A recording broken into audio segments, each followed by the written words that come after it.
സാറേ, ലോകം മുഴുവൻ ചോദിക്കുന്ന ഒരു ചോദ്യമാണ് ഇസ്രായേൽ ആണവായുധം പ്രയോഗിക്കുക. കാരണം ഇസ്രായേലിനെ ചുറ്റി ഇപ്പോൾ Hamas, Hezbollah, Iran, Yemen, Syria ഇങ്ങനെ രാജ്യങ്ങൾ മുഴുവൻ, അതുപോലെ പലസ്തീൻ, അപ്പോൾ ഇവരെല്ലാം ഇസ്രായേലിനെ അറ്റാക്ക് ചെയ്യുന്ന തരത്തിലേക്ക് മാറിയിരിക്കുന്നു യുദ്ധം. അപ്പോൾ അറ്റകൈ പ്രയോഗം എന്ന നിലയിൽ ഇസ്രായേൽ ഈ പറഞ്ഞ പോലെ ആണവായുധം പ്രയോഗിക്കുമോ? ഈ തോന്നിയ പോലെ എടുത്ത് ഉപയോഗിക്കാൻ പറ്റിയ സാധനമല്ല ഈ ആണവായുധം. അതിൻ്റെ റിപ്ലിക്കേഷൻസ് വളരെ കൂടുതലാണ്. ഒന്നാമത് രണ്ടാം ലോക മഹായുദ്ധത്തിന് ശേഷം പിന്നെ ഒരു ലോകമഹായുധം ഉണ്ടാവാതിരിക്കാൻ കാരണം അറ്റോമിക് എനർജിയാണ്. കാരണം ഈ ഒന്നാം ലോക മഹായുദ്ധം കഴിഞ്ഞ് 20 വർഷം കഴിഞ്ഞപ്പോൾ രണ്ടാം ലോക മഹായുദ്ധം ഉണ്ടായി. എന്തുകൊണ്ട് സോവിയറ്റ് റഷ്യ അമേരിക്ക ഇത്രയും വലിയ ബ്ലോക്കായി നിന്നിട്ട് പോലും 1948 ശേഷം ഇവിടെ അങ്ങനെ വലിയ യുദ്ധങ്ങൾ ഉണ്ടായിട്ടില്ല? അതിനൊരു പ്രധാനപ്പെട്ട കാരണം ഈ പറയുന്ന രീതിയിലുള്ള ന്യൂക്ലിയർ എനർജിയാണ്. കാരണം ഇങ്ങനെ യുദ്ധം തുടങ്ങിക്കഴിഞ്ഞാൽ ഇത് കൈവിട്ടു പോകും. ഇത് chain reaction, nuclear reaction chain റിയാക്ഷനാണ്. അതുപോലെ ഒരു ആണവ യുദ്ധം ഉണ്ടായാൽ അതൊരു ചെയിൻ റിയാക്ഷനായി മാറും. പിന്നെ ലോകത്താർക്ക് മനുഷ്യൻ ജീവിക്കാൻ പറ്റാത്ത അവസ്ഥ വരും. കാരണം അത്യാവശ്യം റിസ്ക് എടുക്കാൻ പറ്റും, അത്യാവശ്യം ടെക്നിക്കൽ നോഹാവ് ഉണ്ടെങ്കിൽ ചെയ്യാൻ പറ്റുന്ന സാധനമാണ് ഈ സാധനം. കാരണം ഒരു രാജ്യം തോറ്റ് കിടക്കുന്ന രാജ്യങ്ങളൊക്കെ അവരുടെ കയ്യിൽ ന്യൂക്സൊക്കെ മറ്റു പലർക്കും കൊടുക്കും പ്രതികാരം ചെയ്യാൻ. ടെക്നോളജി കൈമാറും. അങ്ങനെ ന്യൂക്ലിയർ പൊലിഫറേഷൻ കഴിഞ്ഞാൽ പിന്നെ മനുഷ്യന് ജീവിക്കാൻ പറ്റില്ല ഇവിടെ. ഇതറിയാവുന്നതുകൊണ്ടാണ് ഈ ഭ്രാന്തന്മാരായിരുന്നു സ്റ്റാലിനും ഈ റീഗനും ഒക്കെ. അവരാരും അത് നിക്സൺ, ട്രൂമാൻ അവിടെ ജപ്പാനിൽ ഉപയോഗിച്ചത് പിന്നെ അയാൾ ഉപയോഗിച്ചിട്ടില്ല. അതിൻ്റെ ഒരു ഇമ്പാക്റ്റ് ശരിക്കും എന്താണെന്ന് അറിയാൻ വേണ്ടി ചെയ്തതാണ്. അപ്പം അതുകൊണ്ടാണ് അറ്റകൈ പ്രയോഗമാണ്. പിന്നെ രണ്ട് പറയുന്നതെന്ന് വെച്ചാൽ ഇതൊരു കോൺസ്പിറസി തിയറിയാണ്. ഈ 50s 60s അമേരിക്കയിൽ ഇഷ്ടംപോലെ ഈ പറക്കും തളികൾ റിപ്പോർട്ട് ചെയ്യപ്പെട്ടിരുന്നു. അതിന് കാര്യമായി പറയുന്നതെന്ന് വെച്ചാൽ if you are believing in flying sources or extra territorial life, അതിൽ ജീവിക്കുന്നുണ്ടെങ്കിൽ, അതിൽ നിങ്ങൾ ബിലീവ് ചെയ്യുന്നുണ്ടെങ്കിൽ അതിനൊരു പ്രധാനപ്പെട്ട അതിലുള്ളൊരു കാര്യം എന്ന് വെച്ചാൽ ഈ ന്യൂക്ലിയർ ചെയിൻ റിയാക്ഷൻ നടന്നതോട് കൂടിയിട്ട് ഭൂമിയിലുണ്ടായ പ്രകമ്പനങ്ങൾ പ്രപഞ്ചത്തിന് മറ്റു മൂലകളിലുള്ള ആളുകൾ ശ്രദ്ധിച്ചു തുടങ്ങിയെന്നുള്ളത്. കാരണം ഇതത്രയും വലിയ സംഭവമാണ്. കാരണം ഒരു കെമിക്കൽ ഒരു വസ്തുവിൻ്റെ രൂപം തന്നെ മാറ്റിക്കളിയാണ്, അതേ ഒന്ന് വേറൊരു വസ്തുവാക്കി മാറ്റുകയാണ്. ആ ന്യൂക്ലിയർ റിയാക്ഷൻ. അപ്പോൾ അത്രയും ഇമ്പാക്റ്റാണ് ഈ സാധനത്തിന്. ഇതൊരു എൻഡ് ഗെയിമാണ്. ന്യൂക്ലിയർ വാർസിന് എൻഡ് ഗെയിം. ഇത് ഒഴുത്തിരി നിൽക്കില്ല ഈ സാധനം. അതാണ് ഒരു കാരണം. രണ്ടാമത്തെ കാര്യം, ഇസ്രായേൽ അവർക്കറിയാം ഇന്നത്തെ സാധ്യത അവർ ന്യൂക്ലിയർ വെപ്പൺ ഉപയോഗിച്ച് കഴിഞ്ഞാൽ അത് അവരുടെ എൻഡ് തന്നെയായിരിക്കും. കാരണം എല്ലാവരും അവരുടെ സുഹൃത്തുക്കളായിട്ട് നല്ല ചിരിച്ചടക്കുന്നത്. അമേരിക്ക ജൂതന്മാരെ ഹൈജാക്ക് ചെയ്ത രാജ്യം എന്ന് പറയുമ്പോഴും അമേരിക്കയിൽ അതിശക്തമായ ആൻറ്റി ജൂയിഷ് മൂവ്മെൻറ്റ് ഉണ്ടായിരുന്നു. അത് നമ്മളെ ഫോർഡൊക്കെ ആയിരുന്നു. ഫോർഡ് കമ്പനി ഇല്ലേ, എങ്ങനെയൊക്കെ അതിൻ്റെ ആളുകൾ ജൂതന്മാരെ വിശ്വസിക്കാൻ പറ്റില്ല. അവരൊക്കെ ഹിറ്റ്ലറിനൊക്കെ സപ്പോർട്ട് ചെയ്ത ആളുകളാണ്. ഇവന്മാരെ ഈ സ്വഭാവം അറിയാം. ഈ ചിരിച്ചടക്കുന്ന പല ആളുകളും ഇവന്മാരെ ശത്രുക്കളാണ്. ഇവന്മാർക്ക് ഇന്നുള്ള ലോക ആധിപത്യം പലർക്കും രുചി, ഇൻക്ലൂഡിങ് കത്തോലിക്ക സഭ. ഞാൻ പറഞ്ഞത് I not talking about these evangelicals. പുറത്ത് കാണിക്കില്ല എന്നേ ഉള്ളൂ. ജൂതന്മാരെ വലിയ താല്പര്യമൊന്നുമല്ല. പിന്നെ പണ്ട് ഓടിച്ചിട്ട് കൊല്ലലായിരുന്നല്ലോ. പണ്ട് അറിയാലോ, ഞാൻ കൂടുതലൊന്നും പറയുന്നില്ല. അതുകൊട്ടെ, അതൊക്കെ മാറിപ്പോയി. അത് മാറിപ്പോയി. കത്തോലിക്കരുടെ ഉള്ളിലും ഇപ്പം നമ്മൾ കേരളത്തിലെ കത്തോലിക്കരുടെ ഉള്ളിൽ ചിലപ്പോൾ ഉണ്ടാവില്ല. കാരണം മുസ്ലിംസും ഒരു ഫൈറ്റ് നടക്കുന്നുണ്ട്. റിയൽ വാർ നടക്കുന്നത് ജൂതനും കത്തോലിക്കനും തമ്മിൽ. അത് പെട്ടെന്ന് തീരുന്നില്ല. അവർക്ക് ആ പ്രതികാര ബുദ്ധി ഉള്ളിലുണ്ട്, ഇവർക്കുണ്ട്. ഇവരുടെ ബന്ധം റോമുമായിട്ടല്ല. അങ്ങനെ ഒരു നമ്മൾ പ്രത്യക്ഷത്തിൽ അങ്ങനെ ഒന്നും ഇല്ലല്ലോ. പ്രത്യക്ഷത്തിൻ്റെ അതാ ഞാൻ പറഞ്ഞത്. ഈ ചിരിക്കുന്ന ആളുകളെ വിശ്വസിക്കരുത് എന്ന് പറയുന്നത്. ഇവരുടെ ഉള്ളിൽ ബ്രിട്ടൻ, അമേരിക്ക ഇവരൊക്കെ അല്ലേ? ബ്രിട്ടൻ കത്തോലിക്ക രാജ്യമാണ്. അമേരിക്ക കത്തോലിക്കരുണ്ട് എന്നേ ഉള്ളൂ. കത്തോലിക്ക രാജ്യമല്ല. കത്തോലിക്കർ ജൂതന്മാരുടെ ഈ ഒരു പിത്തലാട്ടം കണ്ട് സഹിക്കുന്ന ആളുകളല്ലേ അവർ. മാത്രമല്ല ഹിസ്റ്ററിയിൽ ഇവരെ വലിയൊരു റിവൽറി ഉണ്ട്. മുസ്ലിംസിനായിട്ടുള്ളതിനെക്കാട്ടും റിവൽറി സഭയായിട്ടുണ്ട്.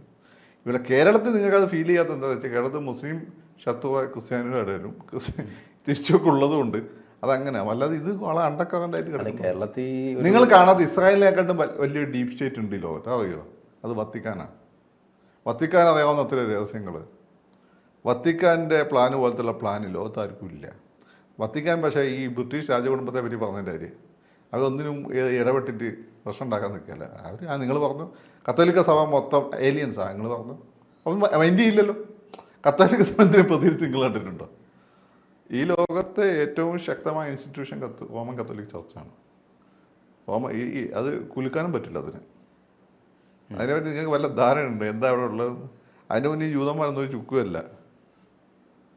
പിന്നെ അവരൊന്ന് ഇപ്പം വേണ്ട നമ്മൾ പൊളിറ്റിക്സ് ഒന്ന് ഇടപെടണമെന്ന് ചോദിച്ചാൽ അവർ മാറിക്കുന്നേ ഉള്ളൂ. അവരുടെ ഇൻ്റലിജൻസ് സംവിധാനമാണെങ്കിലും അവരുടെ നെറ്റ്വർക്ക് വളരെ സ്ട്രോങ് ആണ്. അവർ യുവമാരെ അംഗീകരിക്കുന്നതല്ല. പിന്നെ ഈ ഒരു പ്രത്യേക ഒരു കാലഘട്ടത്തിൽ ഇവരെ പല പ്രദേശങ്ങളും മുസ്ലിംസ് പിടിച്ചടക്കിയൊക്കെ പ്രശ്നങ്ങൾ ഉണ്ടായിരുന്നല്ലോ. ആ ഒരു ഘട്ടത്തിൽ ഒരു കോമൺ ഫ്രണ്ട് എന്ന രീതിയിൽ വന്നതെന്നുള്ളൂ. അപ്പം ഇത് ഇവന്മാർക്ക് ഇസ്രായേലിനും അറിയാം, നമ്മളെക്കാട്ട് നന്നായിട്ട് അത് ഇസ്രായേലിനും അറിയാം. പല ആളുകളും ഒരു പരിധി കഴിയുമ്പം ആളുകളെ മനസ്സ് മുസ്ലിംസിനെ ഫിനിഷ് ചെയ്ത് കഴിഞ്ഞാൽ ആളുകളുടെ സ്വഭാവമാകുന്നത് ഇത് രണ്ടാണ്. ജീസസിനെ അംഗീകരിക്കാത്ത അവരും ജീസസിനെ ഒരേ ഒരു രക്ഷകനും ഒരേ ഒരു രാജാവും അംഗീകരിക്കുന്ന കത്തോലിക് സഭയാണ്. മറ്റവന്മാർ ഇവാഞ്ചലിക്കൽ ചർച്ച വിശ്വസിക്കുന്നത് എന്താണ്? ഇതോട് പിന്നെ അവസാനം ജൂതന്മാരെ അംഗീകരിക്കും, ജീസസിനെ അംഗീകരിക്കുന്നു. അങ്ങനെ ഒരു വിശ്വാസം പക്ഷേ കത്തോലിക് ചർച്ചിനുള്ളതായിട്ട് എനിക്ക് തോന്നിയിട്ടില്ല. അത് ഇവാഞ്ചലിക്കൽസിനാണ് വിശ്വാസമുള്ളത്. അതുകൊണ്ടാണ് ഇവർ ഈ കണ്ണു അടച്ച് സപ്പോർട്ട് ചെയ്യുന്നത്. അതോടുകൂടി ക്രിസ്തുരാജ്യം സ്ഥാപിക്കപ്പെടും. കത്തോലിക് സഭ ആ ഒരു തരത്തിലുള്ള ഒരു കാഴ്ചപ്പാട് മുന്നോട്ട് വെച്ചാൽ എനിക്ക് തോന്നിയിട്ടില്ല. ഞാൻ മറ്റവരെ ഇത് കേട്ടിട്ടുണ്ട്. പിന്നെ കേരളത്തിലെ കത്തോലിക്കനെ നോക്കണ്ട, ഇവിടെ ഒരു മുസ്ലിം വിരുദ്ധ അതിശക്തമായിട്ടുള്ളതുകൊണ്ട് ആ കണ്ണും അടച്ച് ഇസ്രായേലിൻ്റെ കൂടെയാണ്. അത് ഇവാഞ്ചലിക്കൽസ് ആണോ എന്തൊക്കെ എന്നുള്ള അവർക്ക് പ്രശ്നമൊന്നുമില്ല. പക്ഷേ ഇവിടെ ഈ മുസ്ലിം വിരോധം എന്ന് പറഞ്ഞാൽ വ്യാപകമായി വ്യാപകമായ മുസ്ലിം വിരോധമുണ്ട്. അത് ഈ അടുത്ത കാലത്തല്ലേ അങ്ങനെ ഒരു വിരോധം? അത് മുമ്പ് അണ്ടർകറൻസ് ആയിട്ടുണ്ട്. ക്രിസ്ത്യൻ സ്ഥാപനങ്ങളിൽ, എസ്പെഷ്യലി കത്തോലിക് സഭയുടെ സ്ഥാപനങ്ങളിൽ, ഇപ്പോൾ CSI സഭയുടെ സ്ഥാപനങ്ങളൊക്കെ മുസ്ലിം അപ്പോയിൻമെൻ്റ് ഒക്കെ ഉണ്ട്. ഒരു ഒറ്റ മുസ്ലിമിനെ കാണിച്ചു തരും. ഓർത്തഡോക്സിനും ഉണ്ടാവും. ബാക്കി നിങ്ങൾക്ക് ഹിന്ദുയിസം നായർ തൊട്ട് അല്ലെങ്കിൽ 70 തൊട്ട് മുകളിലോട്ടുള്ള ജാതികൾപ്പെട്ട ആളുകൾക്ക് ജോലി കൊടുക്കും.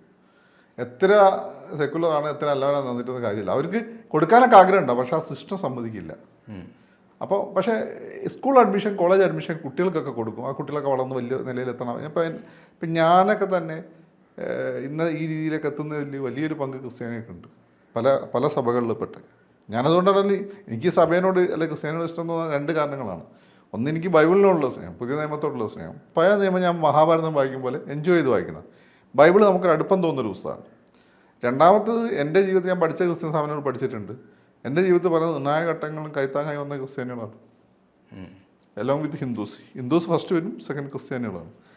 അപ്പോൾ ഇപ്പം ഞാനിതെന്ത് പറയുന്നത് വെച്ചാൽ ഇത് ഞാനൊരു ഒബ്സർവർ എന്ന രീതിയിൽ കേരളത്തിലൊരു സോഷ്യൽ റിയാലിറ്റി പറയുന്നതാണ്. മനസ്സിലായോ? ഒരു ഒബ്സർവർ എന്ന രീതിയിൽ ഒരു സോഷ്യൽ റിയാലിറ്റി പറയുന്നത്. ഈ നല്ല കൈത്താങ്ങായി വന്ന ക്രിസ്ത്യാനി എന്ന് പറയുമ്പോൾ ചില ജൂദാസിൽ വിശ്വസിക്കുന്ന എന്നാൽ ജീസസിൻ്റെ ഫോട്ടോ കൊണ്ടാക്കുന്ന ചില ആളുകൾ എനിക്കിട്ട് പണിയും തന്നിട്ടുണ്ട്. പിന്നെ അവന്മാർക്ക് ഞാൻ തിരിച്ച് പണി കൊടുക്കാതെ ഇരുന്നത്, ഞാൻ കൊടുത്തു കഴിഞ്ഞാൽ പിന്നെ അവന്മാർ ഈ ഭൂമുഖത്ത് ഉണ്ടാവില്ല എൻ്റെ സ്വഭാവം അനുസരിച്ചിട്ട്. പിന്നെ അവർ കർത്താവ് തന്നെ കൊടുക്കുമെന്ന് എനിക്ക് കൊടുത്തു, കർത്താവ് തന്നെ കൊടുത്തിട്ടുണ്ട്. അതുകൊട്ടെ ബന്ധം പറഞ്ഞതാണ് ക്രിസ്ത്യാനികളായിട്ട്. അപ്പോൾ അങ്ങനെ ഒരു കാര്യമുണ്ട്. അതുകൊണ്ടാണ് അവരൊന്നും ഉപയോഗിക്കാത്തത്. ഇനി അവരുപയോഗിക്കുന്ന അതോടുകൂടി അവരുടെ ഏതാണ്ട് കാര്യം തീരുമാനമാവും. പിന്നെ ലോകത്ത് മറ്റൊരു പോളറൈസേഷൻ വരും. മുമ്പ് അവർ ഉപയോഗിക്കണമെന്ന് വിചാരിച്ചിരുന്നു. അതേപോലെന്ന് വെച്ചിട്ടുണ്ടെങ്കിൽ 6 ഡേ വാറിൻ്റെ സമയത്ത് തോൽക്കുകയാണെങ്കിൽ അന്ന് ഇന്നത്തെ കമ്മ്യൂണിക്കേഷൻ ഒന്നും വളർന്നിരുന്നില്ല. അത് സിനായി മരുഭൂമി പൊട്ടിക്കണം എന്ന് വിചാരിച്ചു. ഇന്നിപ്പോൾ അവരെന്ന് വെച്ചാൽ വളരെ അഡ്വാൻസ്ഡ് ആയിട്ടൊരു നാഷനാണ്. അവർക്ക് സ്വന്തക്ക് അറ്റോമിക് എനർജി ആയുധം ഇല്ലാതെ തന്നെ ഇവരൊക്കെ കൺട്രോൾ ചെയ്യാൻ പറ്റും. അപ്പോൾ ഈച്ചനെ കൊല്ലാൻ വേണ്ടിയിട്ട് ഇത് ഉപയോഗിക്കേണ്ട ആവശ്യമില്ലല്ലോ. അതെ. ഇനിയിപ്പോൾ അവർ ഇതിനൊരു കാരണം അന്വേഷിച്ച് നടക്കുകയാണ്. ഇവരാരെങ്കിലും ഒന്ന് ട്രിഗർ ചെയ്യാൻ വേണ്ടി നോക്കി നടക്കുകയാണെന്ന് എനിക്കറിയില്ല. ഞങ്ങൾക്ക് ഒരു രക്ഷയില്ല എന്നുള്ള ഫീൽ എടുത്ത് ഇതൊന്നും ഉപയോഗിക്കണം അവർക്ക് ആഗ്രഹമുണ്ട്.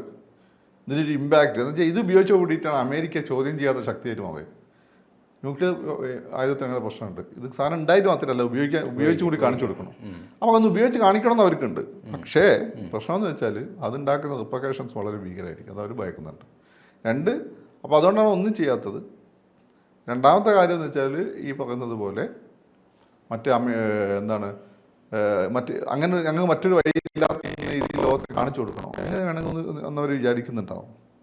പിന്നെ വേറൊരു കാര്യം എന്ന് വെച്ചാൽ അത് നമുക്ക് അറിയില്ലെന്ന്, ഇറാൻ്റെ കയ്യിൽ 1 or 2 ന്യൂക്ലിയർ ബോംബുകൾ ഉണ്ട് എന്ന് അറിയപ്പെടുന്നുണ്ട്. അല്ല, അവരതിനെക്കുറിച്ച് പറയുന്നില്ല. ഇപ്പോൾ അവരുടെ മിസൈൽ ടെക്നോളജി അനുസരിച്ച് വേണമെങ്കിൽ അവിടെ എത്തിക്കാനുള്ള ശേഷി അവർക്കുണ്ട്. ഇപ്പോൾ നമ്മൾ വന്നതനുസരിച്ചിട്ട് ഇറാൻ്റെ ബോംബ് ചിലപ്പോൾ അവർ നിർമ്മിച്ചായിരിക്കാം. ഞാൻ അവരെ ഈ ആറ്റം ബോംബ് ഉണ്ടെന്ന് ഞാൻ വിശ്വസിച്ചിരുന്നില്ല. കാരണം ഇത് വെസ്റ്റേൺ മീഡിയ പറയുന്നതുകൊണ്ട് എനിക്ക് വലിയ വിശ്വാസമില്ലായിരുന്നു ആക്രമിക്കാൻ്റെ കാരണമായിട്ട്. പക്ഷേ ഈ ഇസ്രായേലിലെ ഈ മടി കാണുമ്പോൾ ചിലപ്പോൾ ഉണ്ടാവാം. അല്ലെ പാകിസ്ഥാൻ 2 സ്മഗിൾ ചെയ്തുകൊണ്ടുപോയാൽ മതിയല്ലോ. അടുത്തുള്ള രാജ്യങ്ങളാണ് ഇതൊക്കെ സ്മഗിൾ ചെയ്തൊക്കെ കൊണ്ടുപോകാൻ പറ്റുമോ? ഇത് നിങ്ങൾ വിചാരിച്ചില്ലേ? ഈ 2 വിമാനം ഉപയോഗിച്ച് 2 ടവർ അടിച്ചിടാൻ നിങ്ങൾ വിചാരിച്ചിരുന്നോ? അല്ല അതുപോലല്ലോ ഒരു പേജറിൽ ബോംബ് ഒരു ആറ്റം ബോംബ് കൊണ്ടുപോകും. അല്ല, അതിനെക്കാട്ട് എളുപ്പമാണ്. പേജറിൽ ബോംബ് ഫിറ്റ് ചെയ്യാൻ നിങ്ങൾ വിചാരിച്ചിരുന്നു? അതുപോലെ തന്നെയാണ് ഇതിനൊക്കെയുള്ള വഴിയുണ്ട്. തുരങ്കങ്ങൾ, ഭൂമിയുടെ അടിയിൽ കൂടെ തുരങ്കം ഉണ്ടാക്കിയാൽ മതി. പിന്നെ ചില ആളുകൾ എന്നെ കണ്ണടച്ച്, നിങ്ങൾ വിചാരിക്കുമ്പോൾ അമേരിക്ക എല്ലാ കാര്യങ്ങളും ഒന്നും അറിഞ്ഞാലും ചെയ്താൽ അവർ കണ്ണടച്ചു കൊടുക്കും. ഈ ലോക രാഷ്ട്രീയം നിങ്ങളുണ്ട്, ഞാനും നിങ്ങളിപ്പോൾ ഈ രാഷ്ട്രീയക്കാരെന്ന് ചോദിച്ചാൽ ഇവിടെയുള്ള ഉടായ്പ രാഷ്ട്രീയക്കാരനല്ല. അവനൊക്കെ എന്തു ആ പടം കൊണ്ട് ഈ സാധാരണക്കാരനിട്ട് നമുക്ക് എന്താ പണിയാനും സാധാരണക്കാരനിട്ട് ഇവിടുത്തെ സാധാരണക്കാരനിട്ട് പണിയാനും ഒക്കെയാണ് ഇവിടുത്തെ രാഷ്ട്രീയക്കാരൻ്റെ. ഇവിടെയുള്ള പാവങ്ങളെ ബുദ്ധിമുട്ടിക്കുക, ഇവിടെയുള്ള മിഡിൽ ക്ലാസ് ബുദ്ധിമുട്ട്. ഇതല്ല അന്താരാഷ്ട്ര പൊളിറ്റീഷ്യൻസ് ഉണ്ട്, അവന്മാർ അതൊന്നല്ല. ഈ സൂപ്പർ താരങ്ങളുടെ സ്നേഹാഭിനയം പോലെ കാണുമ്പോൾ ഭയങ്കര കെട്ടിപ്പിടുത്തമായിരിക്കും, ഉള്ളുക്കുള്ള മാരക പണിയായിരിക്കും. അതാണ് കാര്യം.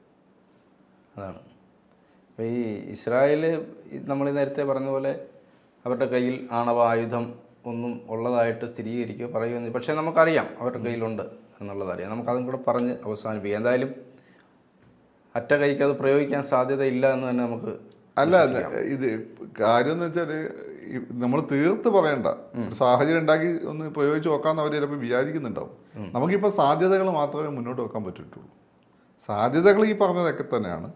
ഈ ചിലപ്പം നാളെ ഈ പറഞ്ഞ ഇങ്ങനെ അജണ്ട അവർക്ക് ഉണ്ടോയെന്ന് അറിയില്ല. പക്ഷേ വൺസ് ന്യൂക്ലിയർ ആയുധം പ്രയോഗിച്ച് കഴിഞ്ഞാൽ നിങ്ങൾ നോക്കി ഇവിടെ ന്യൂക്ലിയർ പൊലിഫറേഷൻ നടക്കുമ്പോഴും ഇത് പാകിസ്ഥാൻ്റെ കയ്യിൽ സാധനമുണ്ട്, 100ഓളം സാധനമുണ്ട്. അവർക്ക് ഇന്ത്യക്കെതിരെ, ഇന്ത്യ മാത്രമേ അവർക്ക് ശത്രുക്കളായിട്ടുള്ളൂ. ഇന്ത്യക്കെതിരെ അവർക്കൊരു 20-30 മതി. ബാക്കി അവന്മാർ അങ്ങ് കൊടുത്താലോ, നമ്മുടെ സഹോദരങ്ങൾ കൊടുക്കാന്ന് കൊടുത്താലോ, അവന്മാർ ചിലപ്പോൾ ചെയ്യുകയും ചെയ്യും. ഇനി അമേരിക്ക ചിലപ്പോൾ പറഞ്ഞാൽ അവർ കണ്ണടിക്കും, നാളെ നശിച്ചോട്ടെ എന്ന് വിചാരിച്ചിട്ട് വെക്കുകയും ചെയ്യും. നിങ്ങൾക്ക് അറിഞ്ഞൂടായിട്ട് ഇൻ്റർനാഷണൽ പൊളിറ്റിക്സ്, ഇതിൻ്റെ ഉള്ളിലുള്ള ഡീപ് സ്റ്റേറ്റിൻ്റെ കളിയുണ്ടല്ലോ, അപാരമാണ്. കൂടുതൽ വാർത്തകളും വിശേഷങ്ങളും നിങ്ങളിലേക്ക് എത്താൻ ABC മലയാളം സബ്സ്ക്രൈബ് ചെയ്യുക, ബെൽ ബട്ടണും അമർത്തുക.